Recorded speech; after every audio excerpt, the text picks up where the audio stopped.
We provide you the platform to turn your dreams into reality. Give wings to your aspirations with KR Mangalam University. तो सांपों से किसे डर नहीं लगता? यानी सांप ना सिर्फ घातक होते हैं बल्कि इंसानों को मौत के घाट भी उतार देते हैं। महाराष्ट्र की बात करें तो यहां से एक ऐसा ही खतरनाक सांप किसानों की जान का दुश्मन बनता जा रहा है।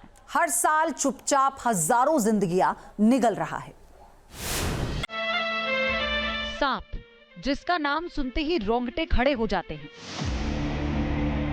जिसकी फुफकार मात्र से ही दिल में सिरहन दौड़ जाती है। सांप खतरनाक होते हैं, खौफनाक होते हैं और कभी कभी तो मौत का दूसरा नाम भी बन जाते हैं।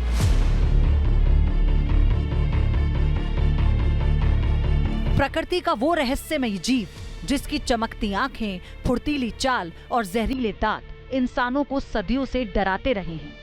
हमारे धर्म ग्रंथों में, पुराणों में, किस्सों में और कहानियों में, यहाँ तक कि फिल्मों में भी सांप को खौफनाक और खतरनाक तरीके से पेश किया है।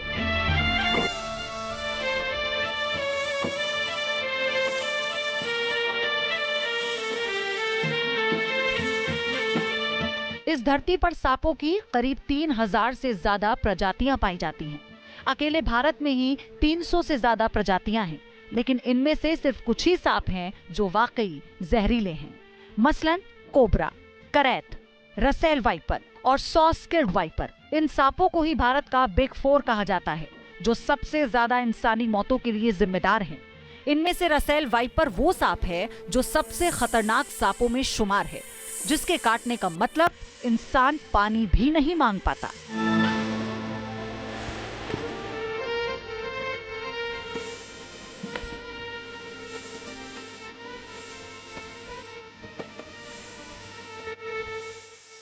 सांपों में सबसे जहरीली जो प्रजाति है उसमें से एक है रसेल वाइपर। अगर रसेल वाइपर आपको काटती है तो आप एक तो मर जाओगे या फिर जिंदा भी रहे तो जिंदगी भर के लिए अपाहिज हो जाओगे। आज यही रसेल वाइपर पूरे महाराष्ट्र के किसानों के लिए खौफ का दूसरा नाम बन चुका है। ऐसा कोई दिन नहीं जब रसेल वाइपर किसानों को अपना शिकार नहीं बनाता है।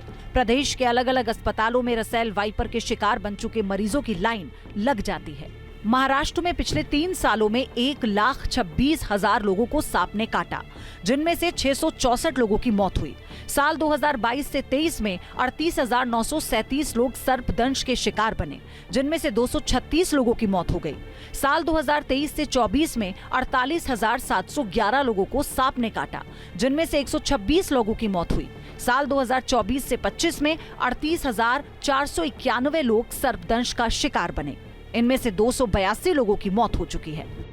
इनमें सबसे ज्यादा मौतें रसेल वाइपर के डसने से होती हैं, क्योंकि ये इंसानों के करीब खेतों और बस्तियों में रहना पसंद करता है और रात के वक्त सबसे ज्यादा सक्रिय होता है।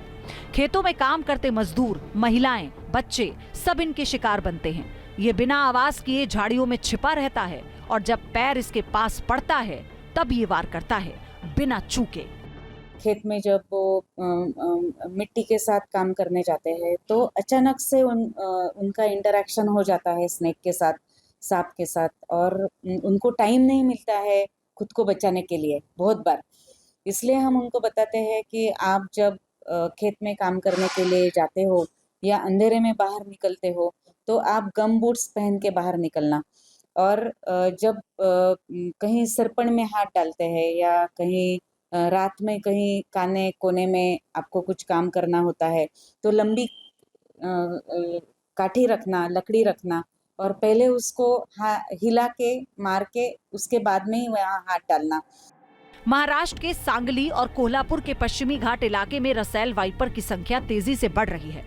इस इलाके में सर्पदंश की भी घटनाएं ज्यादा देखने को मिलती हैं। खासकर बारिश के मौसम में ये सांप किसानों के लिए अदृश्य दुश्मन की तरह है, जो खेतों में काम कर रहे किसानों को अपना शिकार बनाते हैं।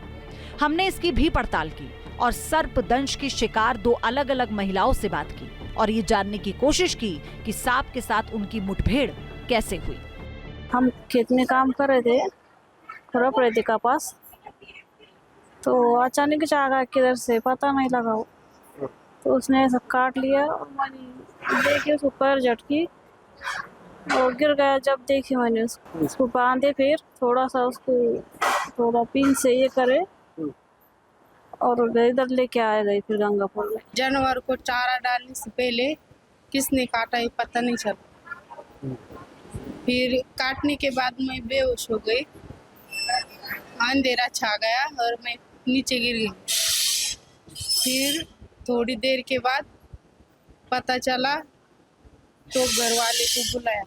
इनकी किस्मत अच्छी थी और इन्हें सही वक्त पर इलाज मिल गया, वरना तो ज्यादातर मरीज गंभीर हालत में अस्पताल पहुंचते हैं। उनमें से कई की हालत तो काफी गंभीर होती है। हमारे पास ऐसे जो पेशेंट्स आते हैं, इनमें 2 किस्म के पेशेंट्स ज़्यादा आते हैं। उसमें एक है जिनको न्यूरो पैरालिसिस होता है। न्यूरो पैरालिसिस मतलब जिनको वेंटिलेटर की आवश्यकता पड़ती है, सांस नहीं ले सकते हैं ये पेशेंट्स। तो क्रेट बाइट के जो पेशेंट्स आते हैं वो थोड़े सीरियस आते हैं और उनको एंटी स्नेक वेनम देने से भी बहुत बार कुछ फ़ायदा नहीं होता है। लेकिन बाकी जो टाइप्स है, लेकिन 4 या 5 दिन के बाद में ये पेशेंट्स अच्छे हो जाते हैं। मुंबई से विलास अठावले के साथ टीम न्यूज़ नेशन।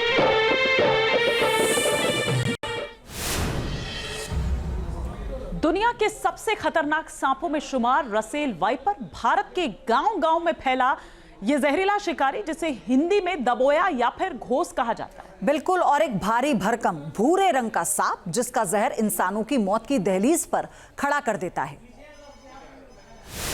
क्या होता है जब कोई सांप इंसानों को अपना शिकार बनाता है? क्या होता है जब सांप अपना जहर इंसानी शरीर में उतार देता है? और क्या होता है जब जहर शरीर में फैलने लगता है? जब कोई जहरीला सांप काट लेता है तो हालत नाजुक हो जाती है। जहर नसों में फैलने लगता है, मांसपेशियां सिकुड़ने लगती हैं, सांस लेने में दिक्कत होती है और कुछ ही घंटों में मौत हो सकती है। और रसेल वाइपर को यूं ही मौत का सौदागर नहीं कहा जाता। इसका जहर हेमोटॉक्सिक होता है, यानी खून को बर्बाद कर देता है। इसका जहर शरीर में घुसते ही खून का थक्का बना देता है, नसें जाम हो जाती हैं, कभी कभी किडनी भी फेल हो जाती है, कई बार शरीर में गैंग्रीन तक हो जाती है और अंग काटने पड़ते हैं। वाइपर है जिनमें खून पतला हो जाता है। खून पतला होने की वजह से उनमें कुछ कॉम्प्लिकेशंस हो जाते हैं। तो ऐसे पेशेंट्स जो हमारे पास आते हैं उनको भी हम ICMR एम्स के जो गाइडलाइंस है वो गाइडलाइंस के अनुसार ट्रीटमेंट देते हैं। और आप ये जानकर चौंक जाएंगे, भारत दुनिया का एकमात्र ऐसा देश है जहां सर्पदंश से होने वाली मौतों में वो नंबर 1 है। यहाँ हर साल हजारों लोग सांप के काटने का शिकार होते हैं, जिनमें से कई की मौत हो जाती है। भारत में हर साल करीब 30 से 40 लाख लोगों को सांप काटते हैं। इनमें से 50,000 से 58,000 की मौत हो जाती है। सर्पदंश से दुनिया भर में ज्यादा मौतें भारत में होती है। सर्पदंश से होने वाली मौतों का करीब आधा हिस्सा भारत का है। ज्यादातर मौतें देश के ग्रामीण क्षेत्रों में होती हैं। आखिर महाराष्ट्र में सांपों की संख्या में लगातार बढ़ोतरी क्यों हो रही है और ये किसानों के लिए इतने खतरनाक क्यों बन जाते हैं? ये जानने के लिए हमने एक्सपर्ट की मदद ली। इसमें सबसे पहले आता है डिफॉरेस्टेशन, नेचुरल हैबिटेट लॉस, और सबसे इम्पोर्टेंट जो है रसेल वाइपर या घोनस के जो नेचुरल प्रेडेटर जो शिकारी होते हैं उनकी संख्या हद से ज़्यादा कम होने की वजह से उनकी संख्या बढ़ रही है, जिस कारण उनके घोनस, रसेल वाइपर और इंसानों के कॉन्फ्लिक्ट्स बहुत ज़्यादा बढ़ रहे हैं, जिसके कारण बाइट केसेस बहुत ज़्यादा होने की वजह से मॉर्टेलिटी, मृत्यु दर भी उनका बहुत ज़्यादा हो रहा है। रसेल वाइपर एक बार में 30 से 35 बच्चों को जन्म देता है। इससे भी इनकी संख्या में लगातार इजाफा हो रहा है।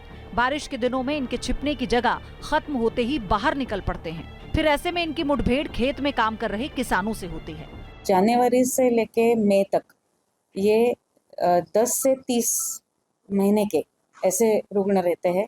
लेकिन जून जुलाई जब पहली बारिश होती है उसके बाद ये संख्या बढ़ जाती है और 50 से 60-65 तक महीने के ये रुग्ण बढ़ जाते हैं और अक्टूबर नवंबर में ये संख्या फिर से कम हो जाती है, एक 25-30 तक हो जाती है।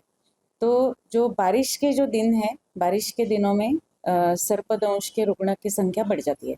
रसेल वाइपर जैसे जहरीले सांप एक तो जंगलों में दिखाई देते हैं या फिर खेतों में। रसेल वाइपर का प्रादुर्भाव रोकने के लिए सरकार के पास कोई ठोस यंत्रणा नहीं है, जिससे स्नेक बाइट की संख्या लगातार बढ़ती जा रही है और किसान परेशान है। अब सवाल उठता है कि आखिर रसेल वाइपर की पहचान क्या है? कैसे इसे देखते ही इंसानों को सावधान हो जाना चाहिए और इससे दूर भाग जाना चाहिए? इंसान को देखते ही रसेल वाइपर फुफकार मारने लगता है। इसकी लंबाई 3 से 4 फीट तक होती है। इसके शरीर पर पैरेलल लाइंस होती हैं। रंग भूरा और सलेटी होता है। शरीर पर काले रंग के डॉट्स बने होते हैं। रसेल वाइपर के काटने का इलाज मुमकिन है एंटीविटामिन यानी विषरोधी सीरम से, लेकिन असली चुनौती है समय पर अस्पताल पहुंचना। गांव में ना तो एम्बुलेंस की सुविधा है और ना ही एंटी वेनम की उपलब्धता, और जब तक मरीज शहर के अस्पताल पहुंचे कई बार तो बहुत देर हो चुकी होती है।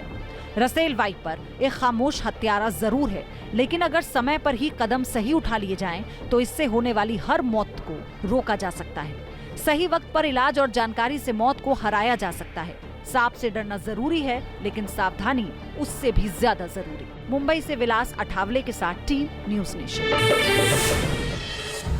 जहां भक्ति है हर शब्द में, कथाओं में छुपे हैं दिव्य रहस्य और ज्योतिष देता है जीवन को दिशा। धर्म से जुड़ी हर बातों को जानने के लिए हमारे चैनल स्तुति को सब्सक्राइब करें। चैनल पर जाने के लिए इस लिंक पर क्लिक करें।